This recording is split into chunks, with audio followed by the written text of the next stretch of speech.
Hey everyone, welcome to the Mike and Fuzz Show. Well, with No Way Home right around the corner, today we thought we would count down our 5 personal favorite Spider-Man stories. And so I'm going to get us started with my personal number 5, which is Kraven's Last Hunt. I remember this is one of the first Spider-Man stories I ever read as a kid, and it was just shocking to me. First of all, to see Kraven just totally dominate Spider-Man, especially because he doesn't have any real powers. He's basically just a guy that's on steroids, and he just dominated him. And then he took over the Spider-Man role, and it was even more shocking because he just became this brutal Spider-Man that just beat this other villain, minor villain Vermin up brutally.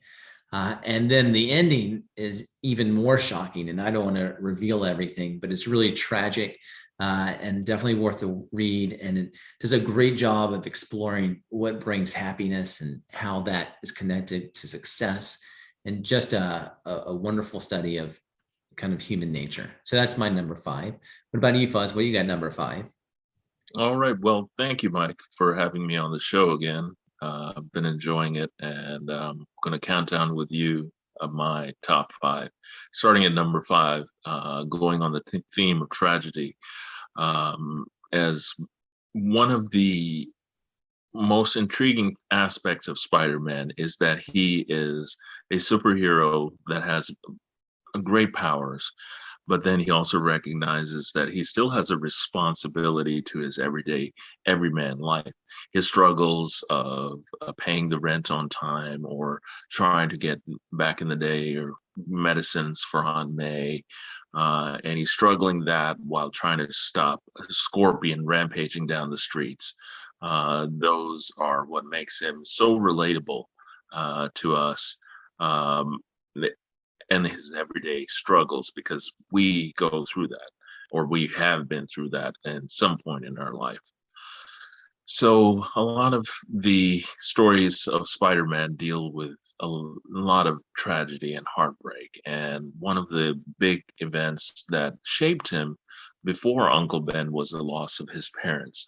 Now, in the 300s, 360s, it was revealed that his parents were on a top secret mission, and they came back, and it was revealed they had been alive all these years, and they started reintegrating into his life and catching up and having father son, mother son moments.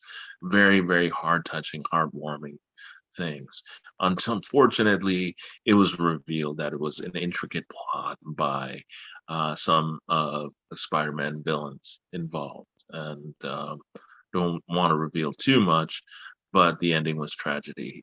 The 5 or 4 or 5 part that culminated in this storyline was called Lifetheft, and it was a very powerful and moving tale because it ended in tragedy, and it was in a way where Spider-Man feels like he's not only just beat up and crushed and pulverized and attacked and shot at, but his emotional um, resilience is one of the characteristics that make him such a relatable hero, because sometimes we go through such trials and tribulations through life, and we wonder, how are we going to make it? But he does, and that shows the tenacity of Peter Parker. Yeah. So I recommend that story, and that's my number 5. Great pick and great thoughts on Peter Parker. We do love him because he's the everyman hero, right? And we can relate to so much of him. Well, number 4 for me is going to be Maximum Carnage. And really, that is just shorthand for pretty much all of the Spider-Man issues in the 300s, where he first encountered Venom, and then later that turns into Carnage, because these were also some of the first issues I read as a kid. And I just thought Venom was so terrifying because he was basically Spider-Man, but just stronger. And he had extra powers with the symbiote suit that Spider-Man didn't have. And most scary to me was that Spider-Man's Spidey sense didn't work against him. And so he could just sneak up and ambush him from anywhere, which is, of course, that's something Spider-Man usually doesn't have to deal with. And so I always felt because he just kept popping up through this whole 300s run, just kept popping up all over the place. Just like any point, where's Venom going to come at? It's just really terrifying as a young reader. And then it got even crazier when Carnage obviously is introduced into the picture, and even more terrifying. And so I just remember just being like, what is going to happen? How's Spidey going to get out of it? And that was so interesting to me. And also that it was interesting in that storyline, Carnage develops some associates. He gets this girlfriend named Shriek, and they get a villain named Carrion to work with him, and the Demo Goblin and the Doppelganger, and they form this really kind of family with each other. They go beyond just being partners to this family. And it's really interesting exploring that dynamic because they're such distorted and wicked characters, but yet they care for each other. And I think that's just an interesting exploration of human nature. Obviously, the duality of us, where we have, even villains, have heroic aspects to them at times. And so I thought that was just super interesting. So anyway, that's number 4 for me. What about you, Fuzz? Where do you have it for?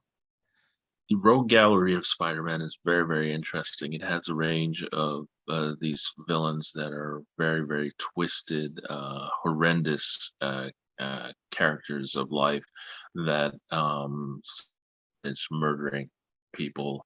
And then on the other end of the spectrum, you have a villain that has existed since day one of Spider-Man, and he being J. Jonah Jameson. And sometimes it shows to you that you don't have to have superpowers or weapons or claws to take down Spider-Man. Sometimes you just need words and a way and charisma to influence the populace against Spider-Man. Now, one storyline in the mid-90s, mid to late 90s, was called Identity Crisis. The premise of the storyline is where J. Jonah Jameson offers $5 million to any New Yorker or anyone who can take down Spider-Man and unmask him. And this included supervillains to your average everyday Joe on the street. And Spider-Man became, or Peter Parker became overwhelmed. He was like, I'm doing this 24/7. I'm being attacked and I can't take a break. So to do that for several weeks or several months, he became 4 different identities. And each of his 4 comic books at the time, I think he was Amazing Spider-Man, Spectacular Spider-Man, Web of Spider-Man, and then Peter Parker, featured a different superhero. One was called Ricochet, one was called Prodigy, and each superhero was nowhere exactly like Spider-Man. It didn't have all the Spider-Man powers that you see, web crawling or swinging or agility. Prodigy, for example, was more of like a Captain America type, but with bulked up powers or something. Used this power suit more like Iron Man. And this was the heyday of the awesome covers in the 90s, where the cover flaps would open up. So it would show Spider-Man and then it would open up and show him like you were opening up, revealing the identity that no, he's really, this is the Amazing Spider-Man became the Amazing Ricochet, or the Spectacular Prodigy. And then when Spider-Man, of course, solved the and you will have to read the story, I won't spoil it for you, but eventually he comes back to being Spider-Man again. And these 4 superheroes, or these 4 identities, are picked up by some other heroes, low level, street level heroes, and they're used for a while, called web spinners. It was a series, it was a pretty interesting series. It picked up where that storyline left off, and I enjoyed it, but that storyline shows the ingenuity of Peter Parker, which is another quality that makes Spider-Man so relatable. He's like able to adapt to just about any situation. That's my number 4. What's your number 3, Mike? Another great pick. Number 3 for me is going to be the Gauntlet. Now, something I'm a sucker for is any kind of Gauntlet storyline in comics, where the hero kind of goes through a succession of his villains. He beats one only to go to a next one. In fact, one of my favorite Batman storylines of all time is Nightfall, where Batman goes through his villains one by one until he gets to the big boss, Bane.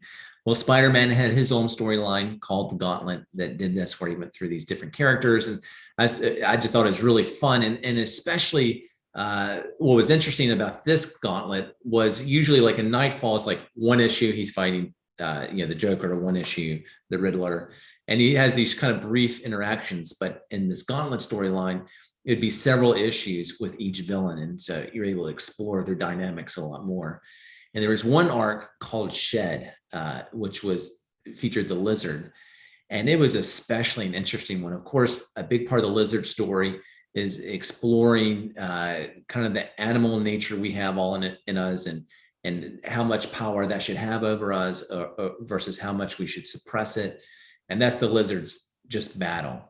And in this storyline called Shed, he ends up shedding all of his humanity, not just his physical humanity. He's not able to turn back into a human again, but he sheds also his human emotions and human mentality.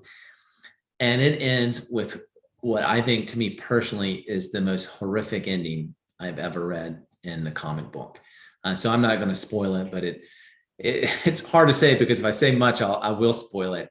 But it just personally hit me, and I don't think I've ever cried at a comic book, but it's probably the closest I came. It just really hit me hard. So anyway, that's my number 3. What about you, Fuzz?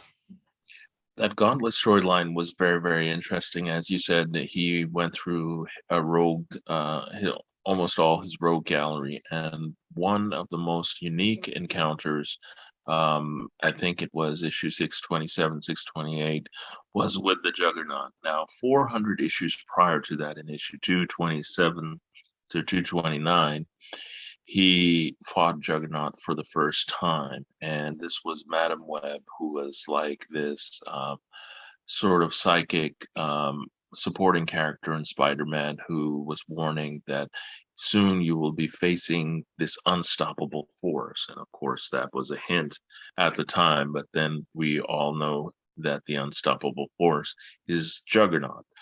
And at the time, he was coming off of a battle with the Hulk or Thor, one of those really strong heroes, and he's trying to escape New York. And he's trying to get back to his partner, who's another criminal by the name of Black Tom Cassidy, who he used to run with during his early days when he was battling the X-Men. And this story just illustrates Peter Parker's ability to try to just take on someone way outclassing him in strength and power, and try to figure out a way how to take him down. There's some panels in the comic book that were really hilarious. It showed almost the comic side of things, where Spider-Man's hanging off of Juggernaut's arm, trying to pull him down or trying to stop him from charging, but nothing can stop the Juggernaut.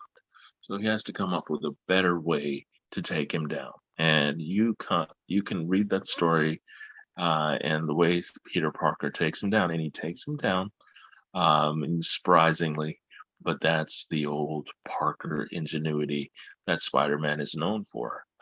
He works out that adaptability factor, and he can outsmart a lot of his rogues gallery. So that is my number 3. Great pick. That was actually was the one that I almost put in my top 5 list that didn't make it. I also really love that story. You all should read it if you haven't. Great pick. All right. Well, number 2 for me is going to be Spider-Verse. So something else I'm a sucker for is just multiversal stories. And especially something I love is when you go to whatever different universe and there's a different version of a character. I just really like the imagination writers come up with to imagine, well, what would a Spider-Man look like in this universe? And so in Spider-Verse, of course, you have all these different spider inspired heroes that come together from different parts of the universe. So you have Spider-Ham, who's like the animal form of Spider-Man. You have Spider-Man 2099, a Spider-Man from the future. You have Spider-Man Noir, which is, well, what if Spider-Man was also like basically a private detective? You have Spider-Gwen. What if Peter Parker died and Gwen Stacy lived, and she was the Spider-Man of that life? You have a real life spider that gets some kind of powers. So it's just really fun to see all these different iterations. And so it's not like deep like a lot of the other ones that I've talked about, like in terms of, it doesn't really explore a lot of human nature, I don't think, but I think it's just fun.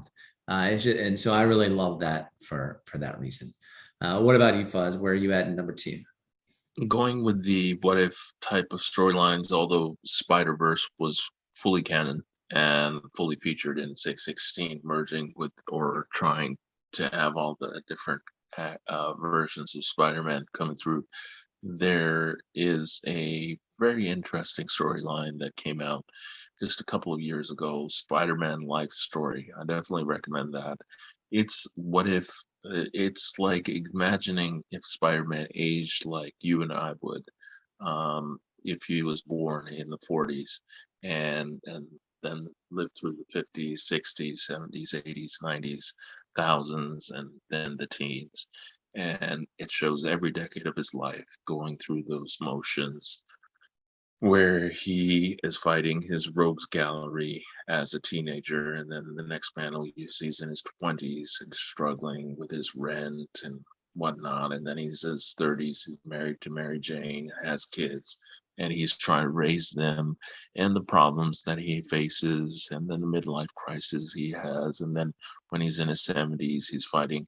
And a lot of the storylines show the multi-generational um, uh, storyline. It's a familial storyline, which Spider-Man is very much a family man, whether he is playing the role of nephew or if he's father of Mayday Parker. Whatever the case it is, he is very much in that role as a father or a nephew or a husband, and it shows that relatability factor of Spider-Man. And I definitely recommend it. It's very heart touching storyline and very, very fantastic twists and turns from the superhero side as well. Very cool. That's the one story that we're going through that I haven't personally read, but I've heard you say such glowing things about it that it's now in my queue on Marvel Unlimited. So I am looking forward to hopefully reading that sooner rather than later. All right. Well, number 1 for me is going to be Superior Spider-Man. So if you know this story, in it, Dr. Octopus comes up with this scheme. His body is dying, and so he transfers his consciousness into Peter Parker's body and takes over the role of Spider-Man. And he does this for nefarious purposes. But something I love in literature and movies and any kind of story is a redemption arc. Where someone who starts out as a villain ends up going through something that then turns them into a hero. One of my favorite shows when I first started watching shows with my wife was Lost, and my favorite character in that was Sawyer, if you've ever seen that show. And he starts off as kind of like the bad guy, but then he really goes through a journey where he becomes much more heroic. And so I've always loved that stuff.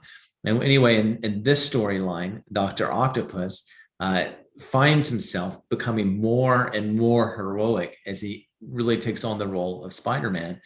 And what's so amazing, obviously the name of the arc comes from the fact that in many ways, he becomes a superior Spider-Man, better than Peter Parker.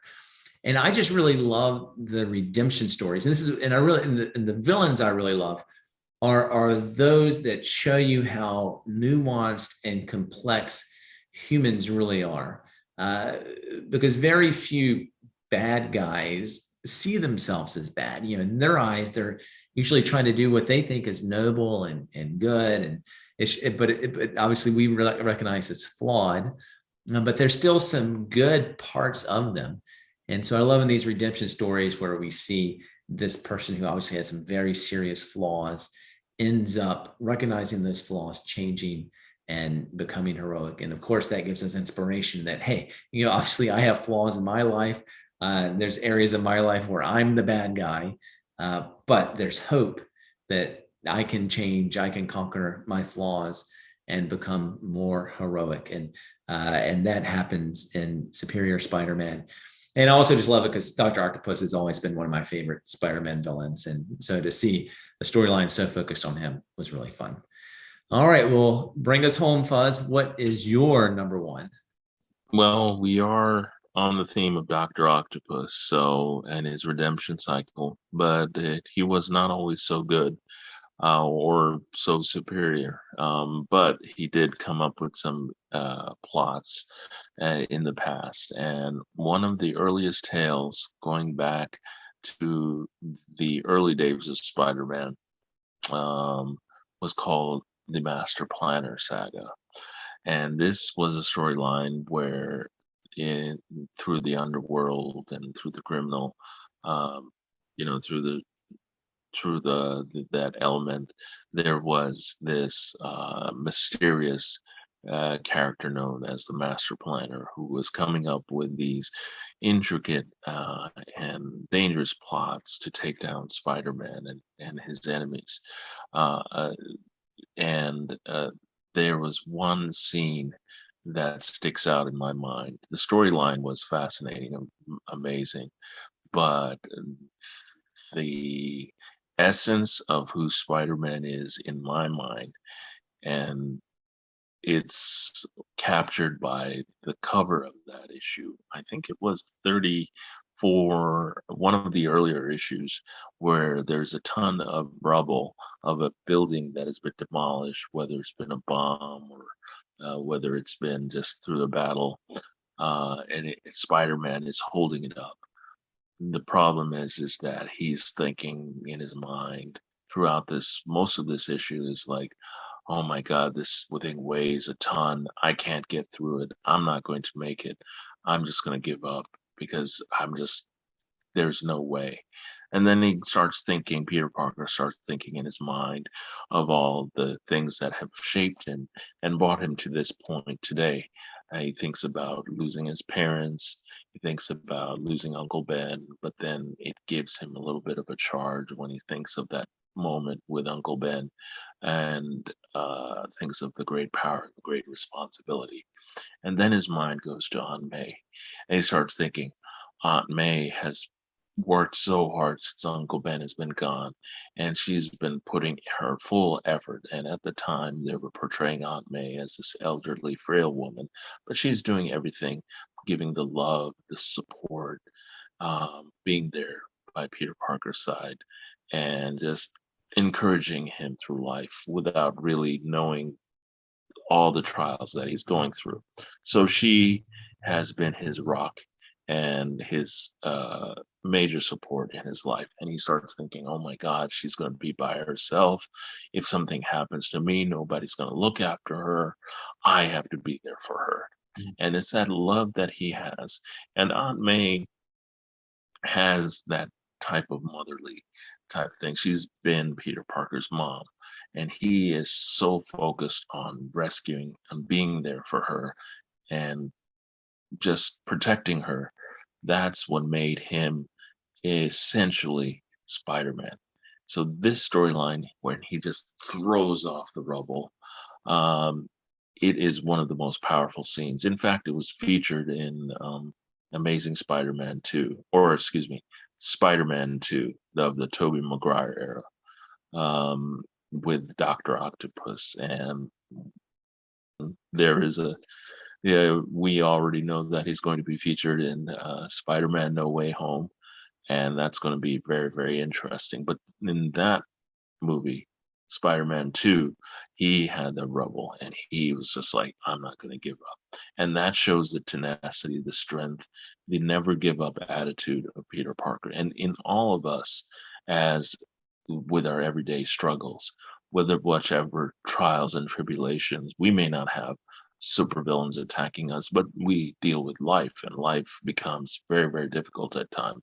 But the big thing is that we've learned never to give up, and Spider-Man has captured the essence of the never give up attitude, and that is what captures one more essence of Peter Parker and Spider-Man that I love, and probably all-time #1 best story in my eyes. Yeah, very good. And yeah, that's why we all love Spider-Man. He inspires us to be like him and never giving up and living sacrificially, loving others. And so we love that character. And I know we are both really excited for No Way Home coming up. I hope you are too. It's going to bring us to an end of the video. Thanks so much for watching. Of course, if you haven't subscribed to the channel, we'd appreciate if you do that, help us grow. And we look forward to doing another episode with you sometime soon. And also, if any of you have storylines you think we should be reading of Spider-Man, feel free to put those in the comments, like the video, all those things. So thanks, everyone, and we'll see you the next time. Thank you so much.